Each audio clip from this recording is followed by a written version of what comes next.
Hello, everyone. Thank you for joining us. My name is Ty, and I will be your moderator for today's webinar, Effectively Hire and Train Your Employees in a Hybrid Workplace. This event is being presented by HR Morning and sponsored by eSkill. Just a little housekeeping before we get started. If you have any questions during the presentation, please type them into the chat box in the control panel. If they're regarding the subject being presented, I'll add them to the queue for questions at the end. Now I'd like to introduce your speaker, Michelle Coussens. Well, thank you very much. And I want to thank our sponsors for hosting today's session, eSkill, and you can learn more about them there on the slide, as well as HR Morning. And if you have questions after today's session or you want to get a copy of the slides, I do put a lot of content on the slides. Feel free to reach out to our sponsor and they'll be happy to get that to you. Listen, we've had quite a year, right? What an understatement. And so we're seeing that things have kind of been turned on its head. The traditional 9 to 5 office environment is really never going to be the same. And so people have all kinds of varying schedules. They're working from different places. And actually, early signs are showing that in many ways, productivity is actually improved. But we're going to have to find ways to continue to evolve our workplaces. So today we're going to talk about topics related to how we can best leverage the situation in terms of our hiring and training of our employees, and even in terms of our employee development. So the topics in particular there on the slide, we're going to look at how can we actually approach this new model. We're calling it the hybrid workforce model. You've probably already seen a lot in the media coming out about that. And then also, how can we create or really enhance or maybe even reinvigorate our learning environment in the workplace itself.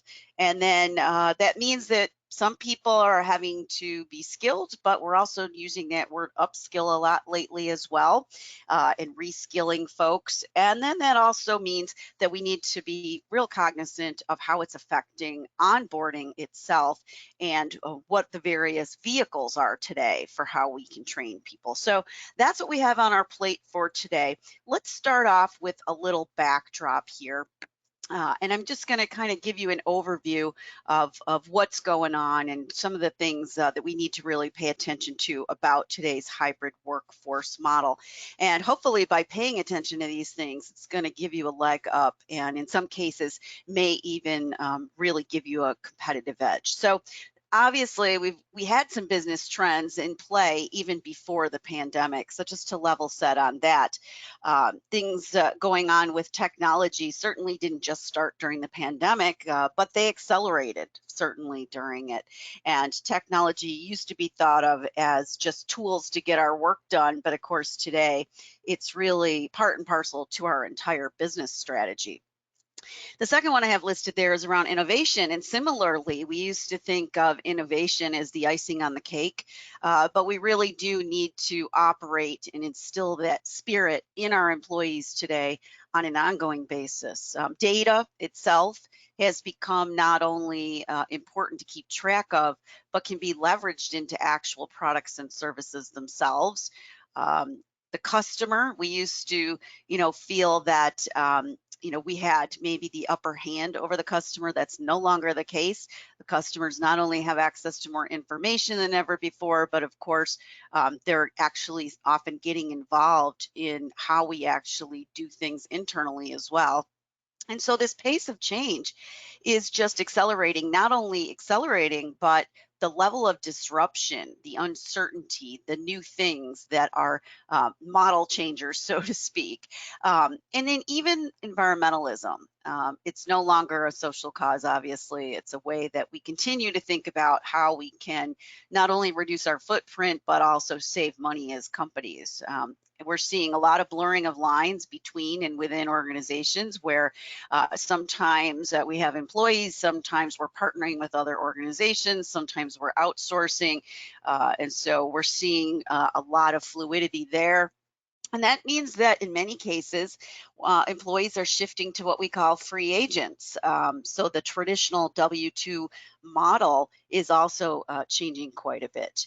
that means that we have to lead in new ways. And so, leadership is not just people at the top of the organization. Pretty much any business professional today has to operate with a sense of leadership. I call it sort of owning the job, so to speak, and understanding context. And so that culminates in that last one, number 10, increased value of human capital as an asset. So we have physical assets and financial assets, but our human capital, our people, and that's not just our employees, but the relationships that we have with other stakeholders are becoming increasingly important in order for us to be successful. So that's the backdrop. The workplace itself, of course, is changing quite a bit. We're seeing that the organizations are getting flatter and flatter. So that's something that had been going on for a while, but I think that the pandemic has caused people to really take a look at the doers versus how much people are in supervisory roles, especially in services or in office environments versus traditional manufacturing environments. I mentioned the influence of technology, but with that also considerable automation. So a lot of the things that people used to do manually or have to actually get involved in and touch, technology is able to do for us. That means that we have to shift our own focus in terms of what skills we need to a lot of the softer skills. Soft skills training and development used to be thought of more as sort of a, if we have time kind of thing. But right now and into the future, it's going to really be instrumental. The work expectations themselves are changing. So those models where we would have those lovely, job descriptions and expectations, and they'd only get updated once a year, and performance reviews would be done once a year. Yeah, doesn't that sound quaint now? But things have really evolved in that regard as well. The workforce populations, of course, have been changing. So we have more generations in the workplace now than ever before. And I know we keep kind of waiting for the other shoe to drop on what the baby boomers are going to do next. But we are going to see that a lot of baby boomers are going to be sticking around in the workplace even longer than they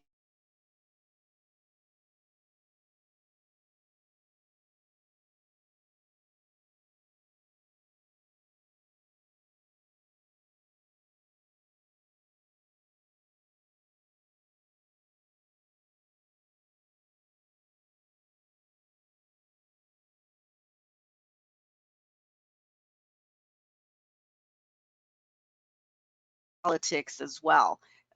So in addition to these legal obligations, we had office politics all along, of course. There's no workplace that doesn't have office politics, but on top of it, we're seeing that people have very strong opinions about various social issues as well as governmental concerns. And so that is starting to permeate discussions in the workplace and even some of the branding strategies of companies as well. Now, in terms of this blended workforce, and we've started to use that phrase quite a bit, we see a real mix, a melange of sorts of different types of workers. So we've got obviously our traditional W-2s, but we also have what we call atypical work, obviously a lot of remote work, and then we've got a lot of gig workers that are out there as well, either because of the situation or because of preferences today. So we've got overlapping workers that are sometimes in the same place, but often in different places. We've got, when they're in the office, this hoteling mentality where people may be sharing workspaces or they may have to alternate when they're in the office. So a lot of sort of disjointed activity there. And people are also changing how they concentrate on work. So working in sprints, for instance, of 3 to 4 hours versus the traditional 9 to 5 schedule. And I do think that that will continue into the future, especially for the white collar workers that are out there. Now, we're also going to see, and you may be seeing already, that people are starting to look for new jobs. The job market and the housing market right now, I think, are very connected in the sense that people are antsy. They sat still for over a year and just tried to cope with life, and they are hungry for some exciting dynamic change. And some people are seeing that other people are doing it and they think that they got to jump on that bus as well. So it's going to make things more difficult for us to retain employees, and we're going to have to really think carefully about how we attract employees as well. So wow, that's a lot, right? Now, the remote workplace itself, it has, pluses and minuses, and I'm sure you've been through that personally yourselves. And you can see that there are actually a lot of positives. Like I said, we're seeing that, it's ironic. I'm thinking about, 10, 15 years ago when I had actually asked to work even just one day a week from home. And it was so controversial. And then, people would question whether you were actually going to be working during that time. And we're seeing that, what, people can actually be relied on as adults, and they get a lot of work done. And obviously there's a lot of other things listed there. I'm not going to read every bullet, but you can see that there's a lot of positives to this remote work environment. It can save us cost. It can give us access to candidates and hires that may not be local.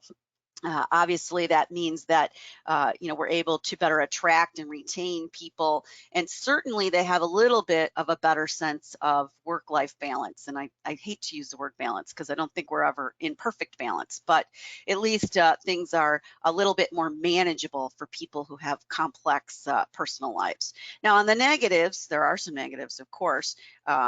We are seeing that it is more difficult in some cases to collaborate. We have some great tools out there to do collaboration from a technology standpoint, but there is something about that face-to-face interaction that that we're realizing we still need to have. And so you may have read some articles or seen some news that some companies are trying to figure out the right equation for when people need to be in the office versus out.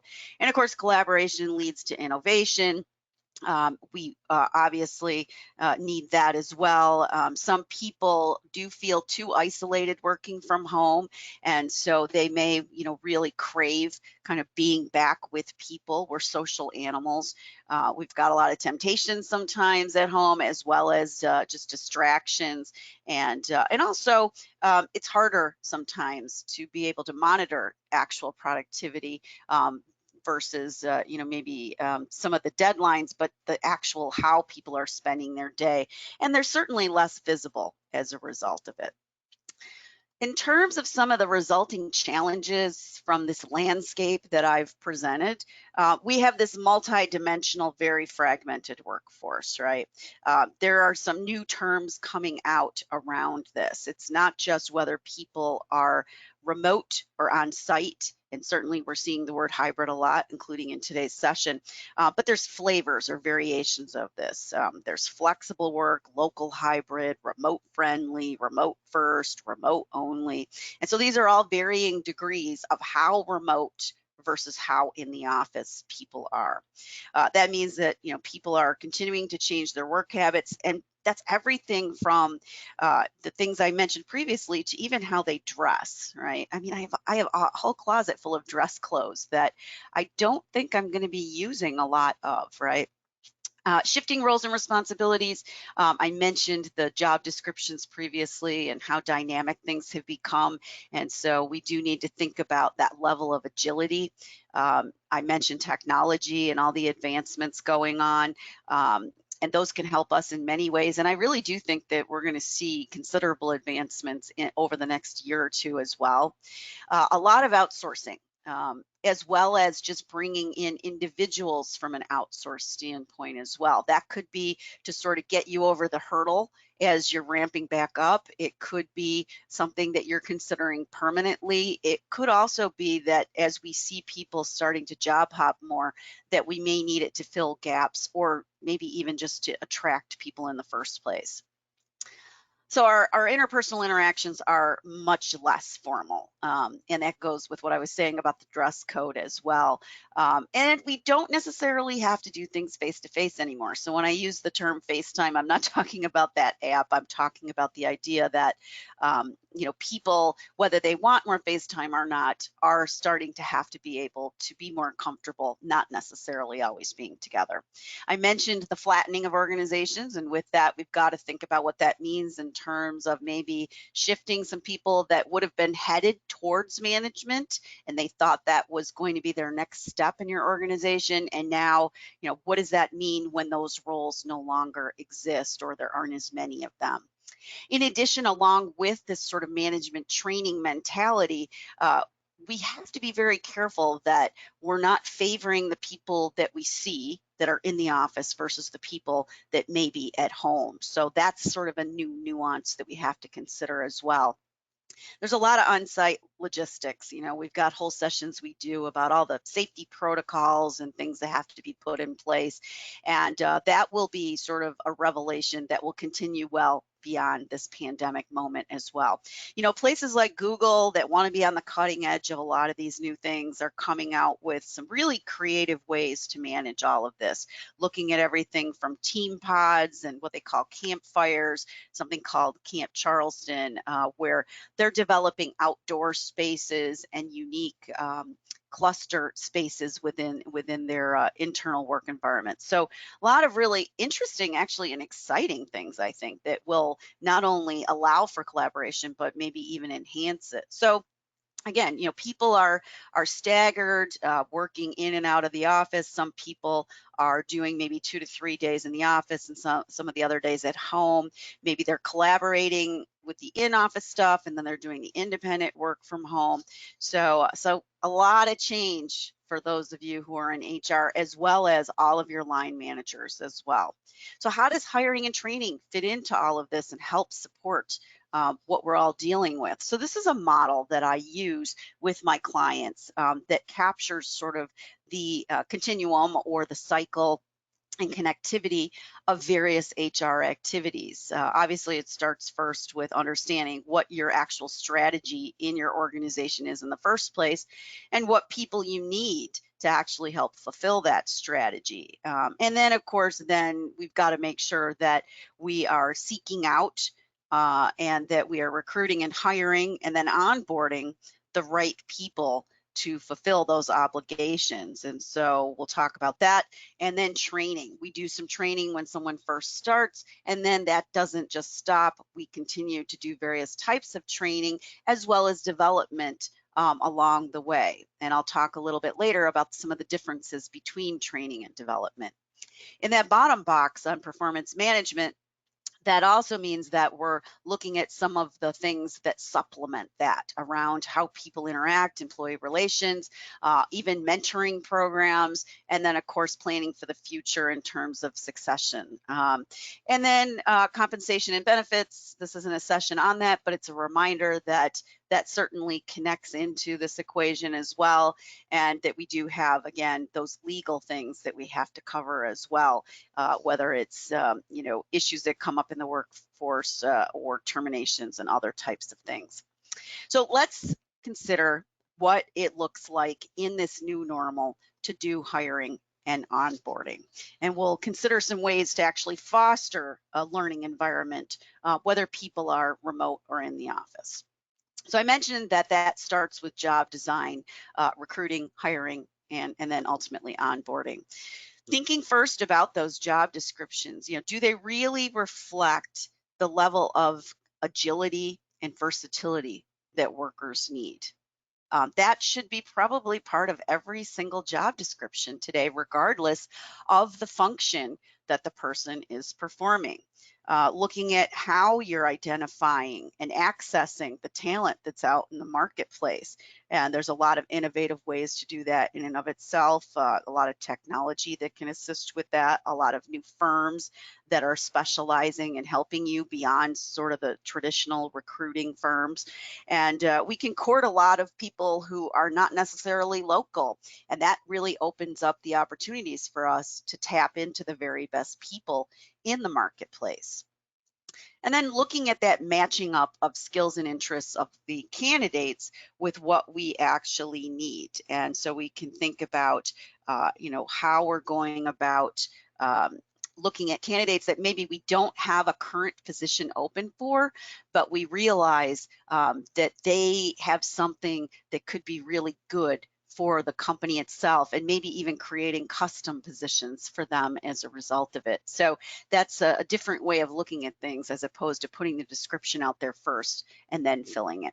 And then that last point on there about marketing, it's just a reminder that HR and marketing should have conversations. They should work together on how to actually present information to candidates, as well as even how you're putting together some of the onboarding material as well. Because remember that you're not only selling to your customers, you're selling to the people that you want to get to come to work there and the ones that you want to stay there as well. So technology can be very helpful.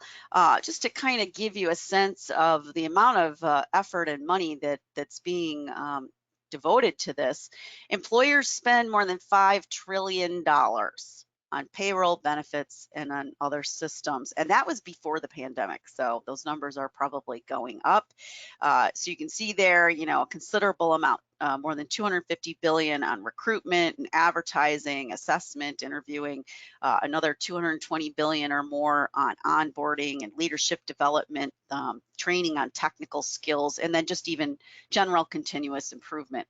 And there's a lot of things out there. There are human capital management platforms that are kind of the one-stop shop. We talk a lot about the Internet of Things. We've got to think about where things are stored. So obviously cloud-based allows a lot of access from anywhere. Artificial intelligence, automating things. And so there's just a lot that we can do to enhance productivity and to free people up so that they can spend time thinking, problem solving, being innovative, as opposed to some of the more menial or manual type things.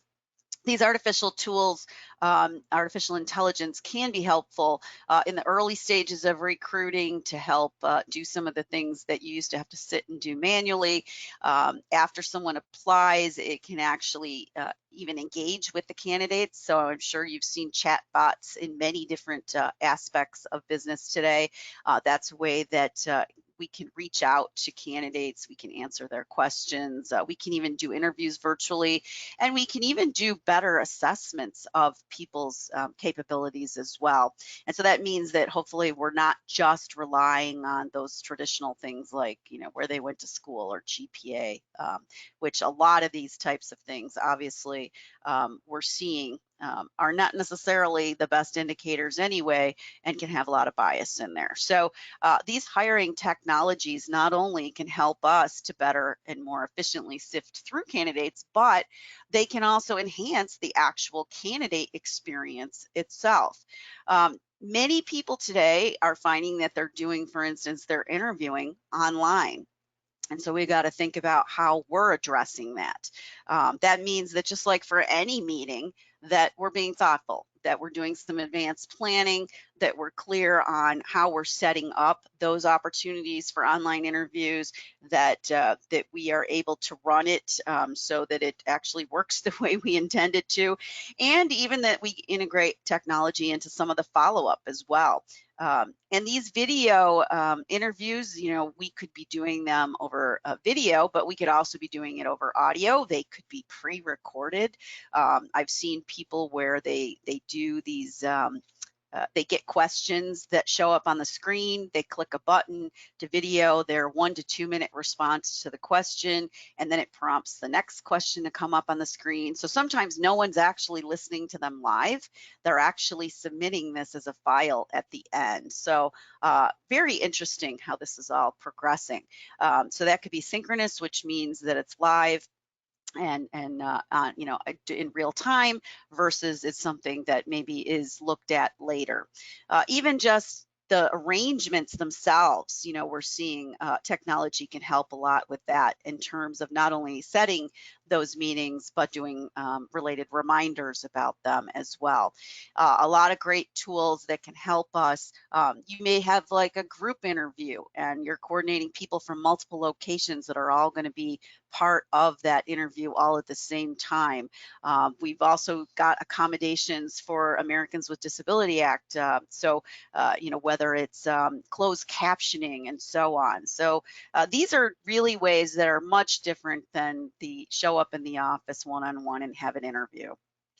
So what are some ways that we can make this a great experience, both for the candidate as well as for those that are internally involved with the interview process? We want to make sure that we're creating a very welcoming atmosphere. Some people might be put off by technology. You want to still have that sense of feeling that it's warm, that you're genuinely interested and so on. And so you do want to start off with some informal chit chat. You know, that's sort of something we should be doing with anybody that we're doing meetings with in any situation. And remember that, as I said, especially as this market starts to really continue to heat up with people changing jobs, they're interviewing you just as much as you're interviewing them. So you got to really think carefully about who in your organization you're getting involved in the interview process. Are they dynamic? Do they have good interpersonal skills? Are they really portraying the company in the light that you prefer? You also have to read the room. Now, there are different ways to do that when we're online than when we're face-to-face. Interestingly, in many cases, we can actually read people's faces a little bit easier online because it's like right there on the screen. And so sometimes we also have to be careful that we're not reading too much into people's faces and that maybe projecting some of our own biases as well. In terms of the questions that we ask, yes, we're going to have questions about the functionality of the job and checks and balances on their skills, but increasingly really asking experiential questions and you know, not just in terms of you know, how people handle different challenges, but how are they going to handle working in this hybrid environment? Have they been working remotely? What's that been like? How do they handle some of the challenges that you've seen people face in that environment? And so those are really important questions to be asking pretty much anybody that you're interviewing. Now, you can even increasingly today have what we call a virtual job trial, where people aren't just hired into the organization, but maybe first they're an independent contractor and you do a little trial period. You could even incorporate more role plays online. So that's, you know, technology can help with that as well. And you could, you know, again, have them submit some sample projects or maybe give them a test case where they're interacting with someone live online in some sort of simulation. Now, keep in mind, the job itself may also be remote, right? So we're doing a lot of the candidates and onboarding and all of that remotely, but their job itself may actually be remote or maybe predominantly remote. So that job description really has to reflect those remote work requirements as well. And that means you really do need to have an actual remote work policy in your organization. Hopefully it's something you've already done. It's something that you should put a tickler to review periodically because, again, things continue to evolve.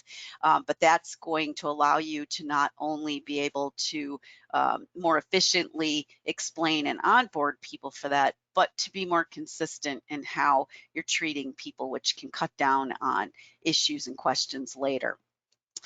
Some of the things to think about in terms of what people need to be able to work in this kind of environment, they have to be able to collaborate, obviously, even if they're not physically with other people, and they have to have had experience with maybe using different types of tools along with that, but they have to self-manage. People are going to have to be much more autonomous. I mentioned leadership and owning the job, and so that means that people have to have a sense of discipline, they have to be reliable, they have to communicate exceptionally well, they obviously have to be able to manage their time very independently, and they have to be proactive. They can't wait for people to ask them for something or to tell them what to do.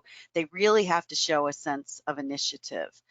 In terms of some of the supplements with the sort of traditional application, writing samples, I think, are very important because we are communicating so much over email, even text, those kinds of things. Written communication is extremely important, and unfortunately, if people don't always have those skills, even if they have the other skills for the job. And then just the familiarity with different technical tools or the propensity to be able to learn them easily and quickly and be comfortable trying new things. We also may be evaluating the candidate remotely, right? Because we're not necessarily always in the office. So we want to think about how we're putting together different tools to help us in that regard. So there's a lot of different online skills assessment tools available, everything from looking at work samples, writing samples. As I mentioned, you can do case studies and simulations.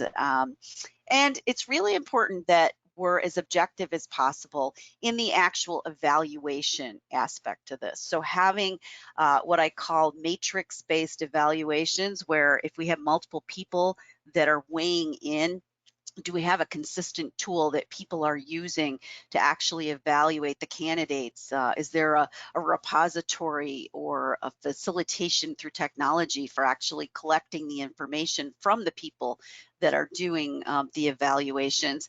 And then, of course, looking at their scoring. And we could do a whole session on that. But essentially, how are we comparing one person's evaluation of a candidate to another? And how are we sifting out their own biases? In terms of background checks, social media checks, obviously people are online more than ever before. They have a lot of opinions about a lot of different issues.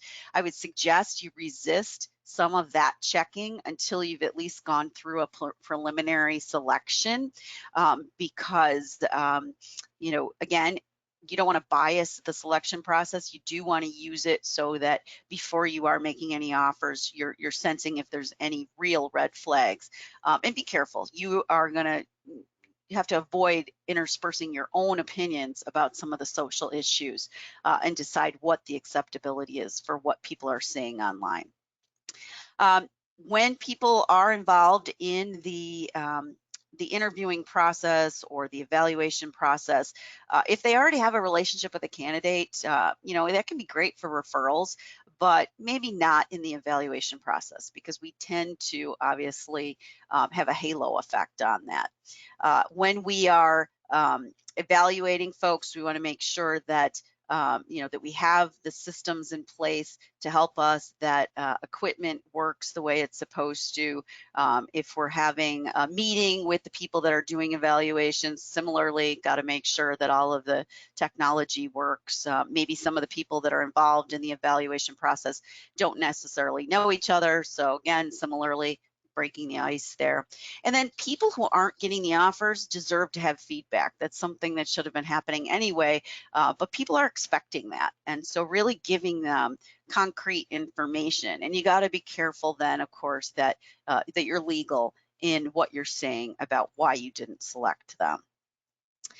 Onboarding is an important topic. As I said, this is really, think about it. Think about when you started your first job. That first impression is so important, right? And what we do and when we do it. So here are some things that I would recommend that you consider. And I think about onboarding as not just that first day or that first week, but even beyond that. So in the initial stages, day one is obviously going to be typically focused on orientation. We used to do that in person and maybe have a person who took them around to meet everybody, and people went out to lunch and that kind of thing.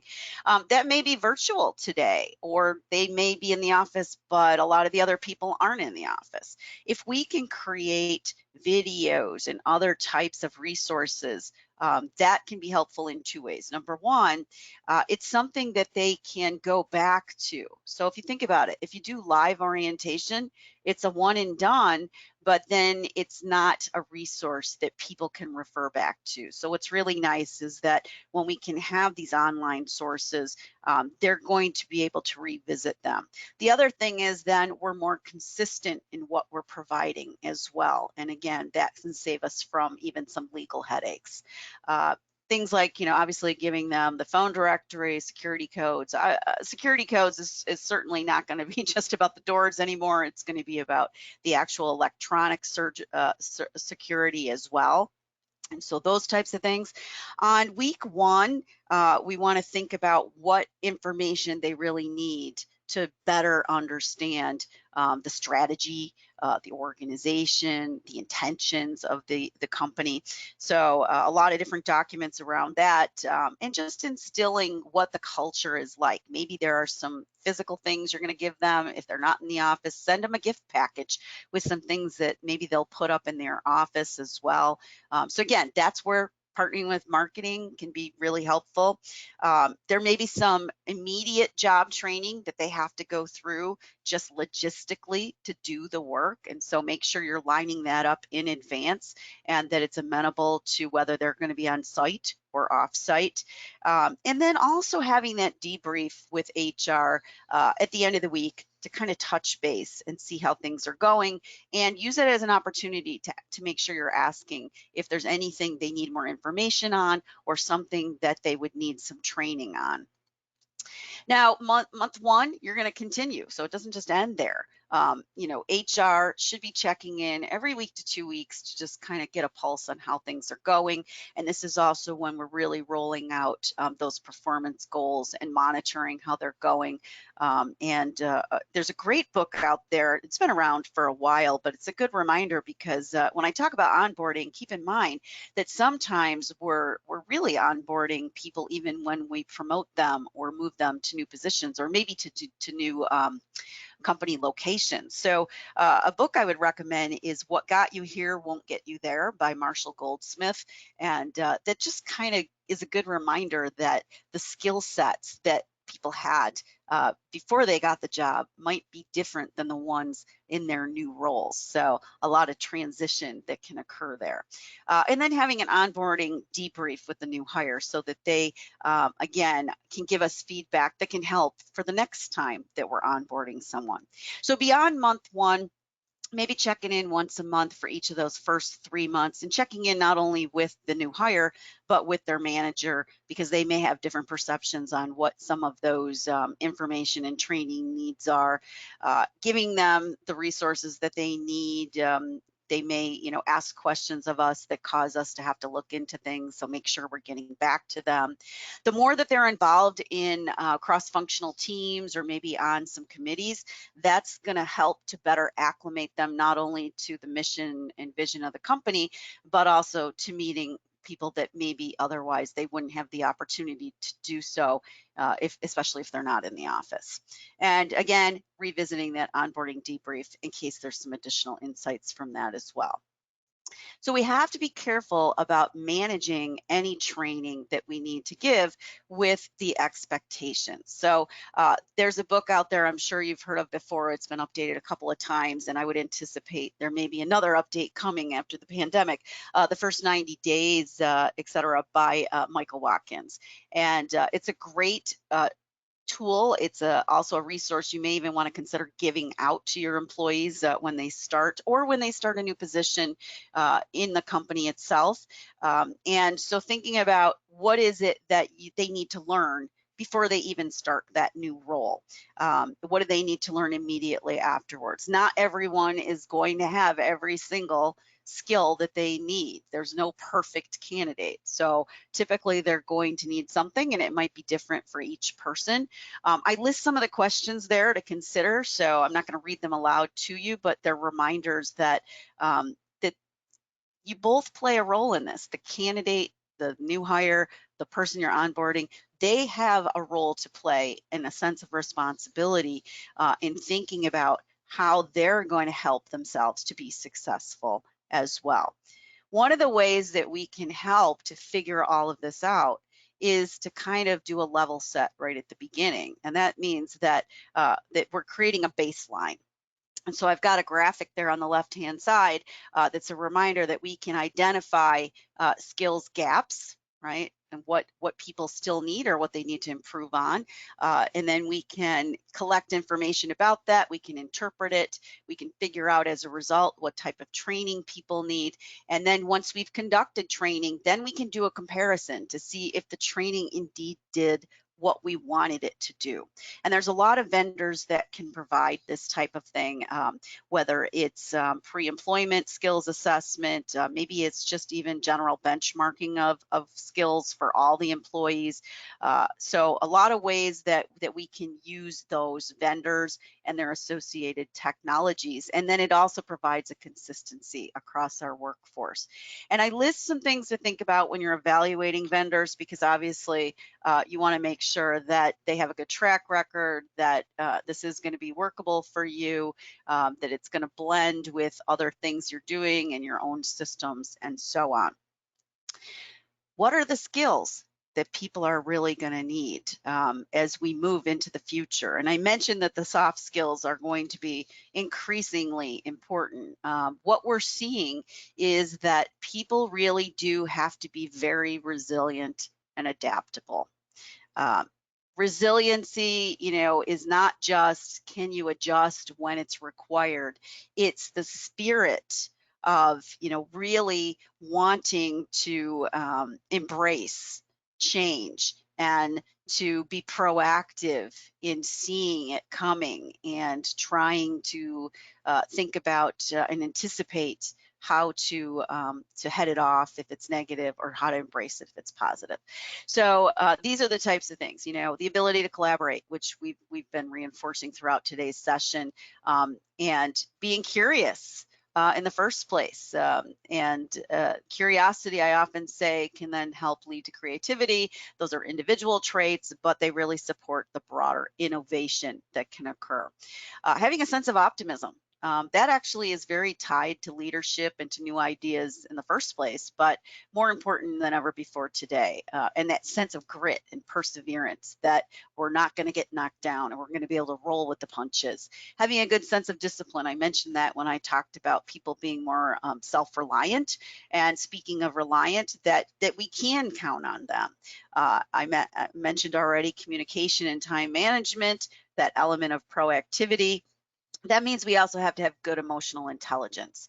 And of course, there's whole sessions on that as well, but the idea that we're self-aware, we're also aware of other people's emotions, and that we can manage all of that very effectively.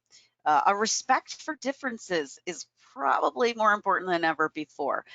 People have a lot of different opinions, they have different approaches to work, they have different work styles, and so how are we being able to acknowledge the validity of those? And then also even dissent, when maybe people disagree and we don't necessarily want to take that personally. We want to consider it as an opportunity to look at things from different perspectives. That means that also, just in general, being interested in trying new things and not being so afraid of them.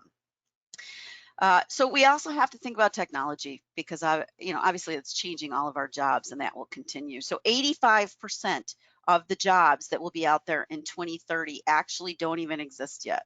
It's kind of daunting to read that, right? We're going to see the continued automation of a lot of different things, whether it's administrative or otherwise. I told you we may have some gaps in being able to get the skills or the people that we really need, and that may continue. The population in the workforce in terms of different generations, and then even just the value of a college degree, I think, is going to continue to change quite a bit. And so you really got to ask yourself, do people need the college degrees? What are the reasons? And what types of degrees do they really need? People are going to have to be very fluent with things like robotics and 3D printing, virtual reality, a lot of these new things coming to the fray. And as this automation increases, then we do have to really focus again on these soft skills. Some of them there I've mentioned before, but conflict resolution is a very important tool whenever you're dealing with a diverse workforce. Public speaking, we used to think just the people at the top of the organization need to be good at that, but really we're all ambassadors of the companies, so we do all have to be able to do that well. This increase in a blended workforce, again, with the different types of workers, you can see there a stat, over 80% of large corporations are expected to increase their flexible workforce in the future, and that was before the pandemic. So you really do have to think about this if you want to continue to be basically in existence. A lot of new models that are blending artificial intelligence and thinking, and that will continue to evolve. And I did mention the flattening of organizations, but also with that, you see encore careers. Some people who are completely changing careers or coming out of retirement. Think about even during the pandemic, how many retired medical professionals returned to the workforce to be of hand, and maybe some of them will stay.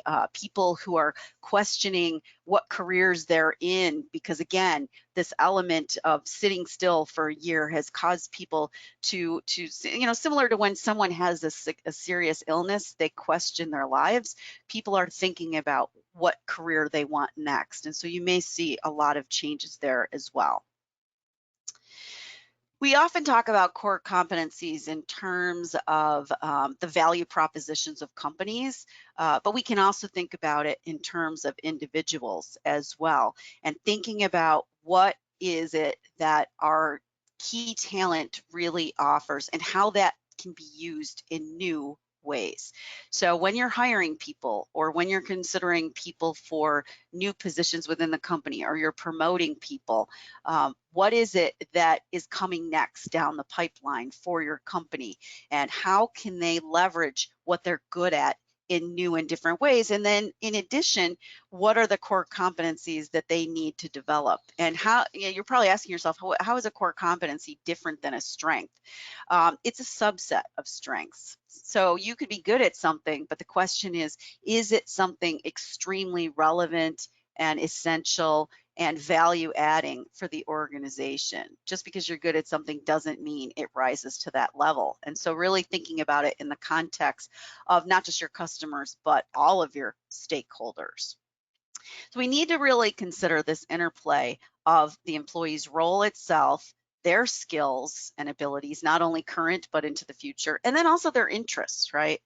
Just because we're good at something doesn't mean it's necessarily what we're most interested in. And so people are, even before the pandemic, they were not staying in jobs as long as they used to, and frankly, not staying at companies as long as they used to. We used to joke about job hopping. 15 years ago, that was viewed as a negative. Today, people often get nervous that if they stay in the same place for too long, they might be viewed as unmarketable. So we've got to contemplate that in the mix as well. And also, people used to traditionally say moving up, getting management responsibility, for instance, was an automatic aspiration of sorts. And today, people don't necessarily want to manage other people. And so we've got to really consider that in the mix as well. We do really have to approach reskilling as a continuum. And so we can't just say, well, once in a while, we'll throw some money in the budget for people to get some training. It has to really be embedded in how we do our work. That means it flows over into succession planning. Maybe we give more opportunity for job rotations. Job shadowing is a great way for people to not only learn about other opportunities in the company, but to understand the context of how different jobs and functions connect. Even cross-training, which I'm sure you learned during the pandemic, is absolutely crucial to making sure that we have backups for when people are not available. But it's also, again, a great way to help people to diversify their work and to even gain some satisfaction as a result of that. So that means we've got to really build this flexible workforce. The more that we can create and actually support agile teams, the better. That spirit of continuous improvement, again, that is going to continue itself into the future. We have to consider risk taking a little bit differently as well. So I like to call it calculated risk taking, where people don't necessarily get punished for for trying new things. That's a different mentality than maybe they had felt in the past. That sense of curiosity that I mentioned, and being really innovative, which means they've got to have the autonomy to make a lot of decisions themselves. Building trust and rapport and authenticity with people, so that they don't feel like we're withholding information from them, even when maybe we're not certain what's going to happen in the future. Are we being transparent about those sorts of things? That means that we're having open-minded discussions. That's how we actually get people's ideas, right? That we counter any of the unproductive behavior. And so that's an important point as well, is that some people can get some training and development in that regard and change their attitudes, but if not, should they be part of our organizations? And then just employing different techniques to actually help resolve some of the issues that are coming up. So again, going to that adaptability, and that means that not only in terms of technology, but people that genuinely want to use those skills. So how do we foster this sort of learning environment, whether people are in the office or working remotely? This is a paradigm that I use with my clients, and it shows the linkage all the way sort of down the pipeline, and then the increasing magnitude of each of these components that ultimately all comes together to feed into performance against that general backdrop of your company's culture. So are we giving them the opportunity to do the job in the first place? So that's where we talk about, the onboarding process, the job hiring, recruiting, that kind of thing. Are we giving them the support, the tools that they need, the resources that they need? Do they understand what's expected? Are we being clear about expectations? Are we making sure that they understand workflows, the way that things need to be done? Are we providing opportunities for them to be engaged with other people, both remotely as well as in the office? Are we providing the incentives, the carrots to, the rewards? Are those incentives that matter to people? Do they feel a sense of satisfaction from their work? Increasingly, people want meaning in their jobs, and so connecting that sense of meaning. And then ultimately, they have to be feeling like it's a positive, conducive experience for them. So those are the things that really have to be in alignment. And so you can see how that really ties in with what we've been talking about today.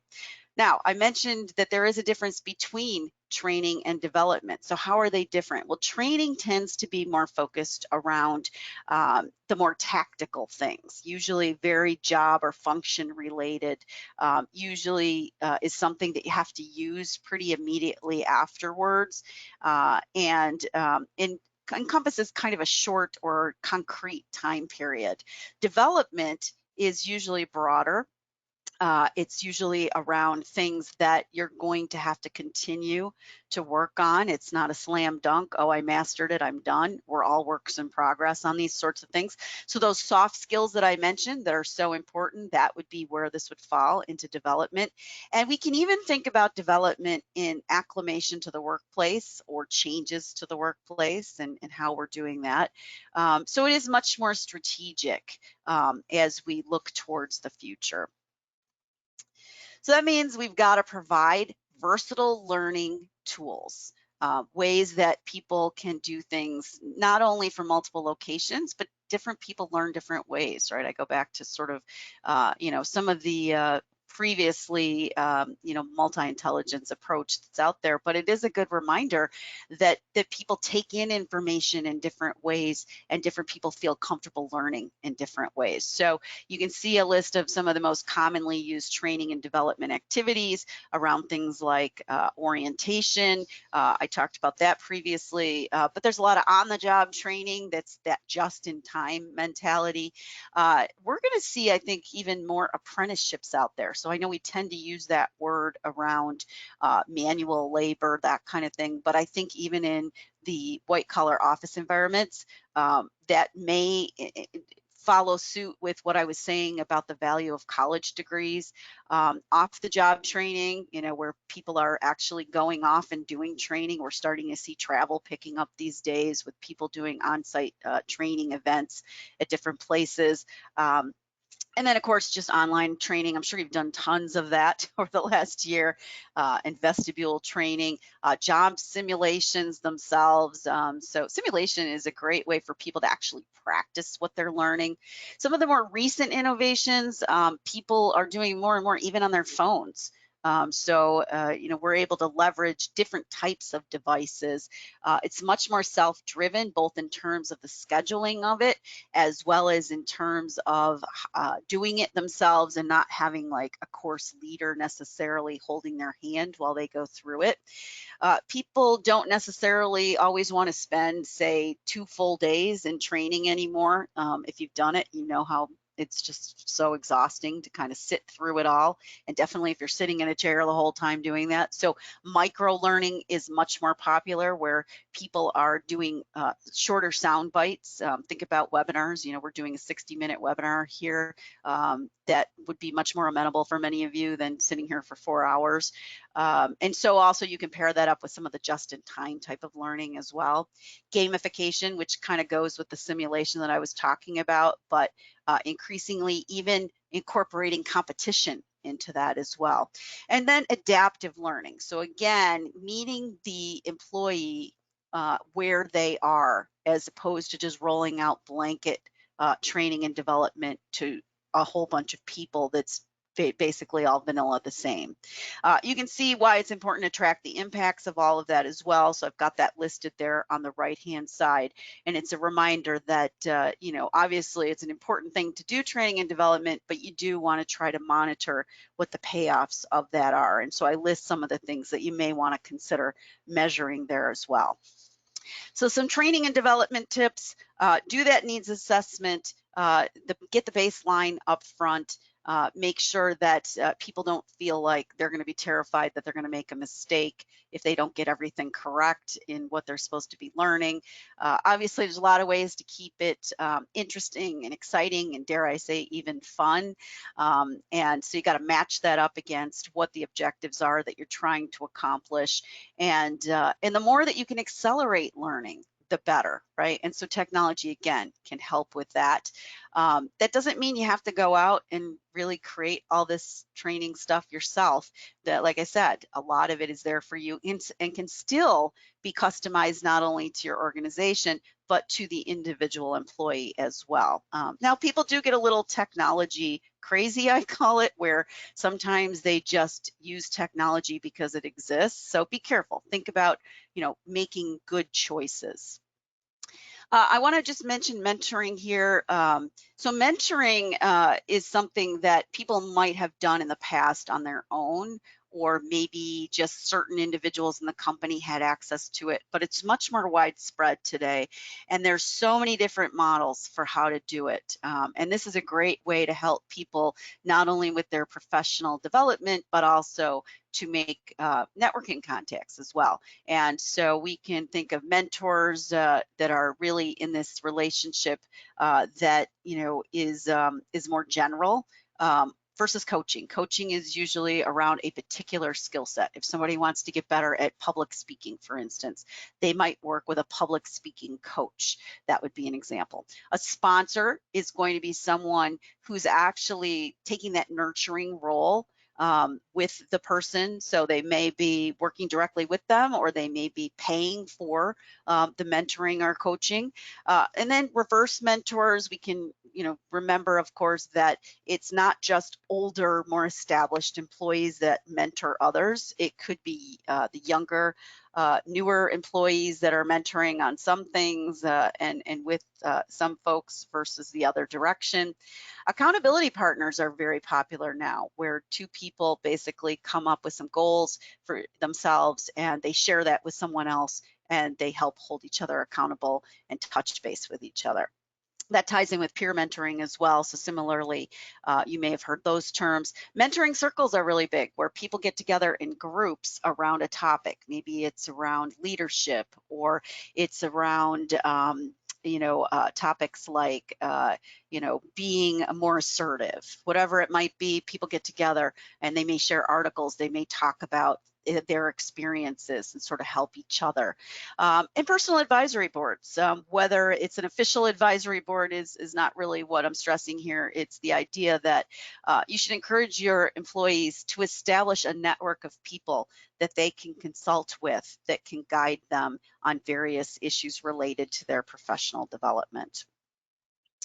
So that means that we're creating good support mechanisms, that we're listening to people in the first place to find out what their concerns are, that we're actually empowering them so that they can do more themselves, that we're not shutting people down when they have questions so that we can encourage that curiosity, that we're providing the information when it's actually needed so that matching up is really crucial as well, that we're removing obstacles, whether it's other people they're working with that are being difficult, or whether it's the actual types of tools that they need to get the work done.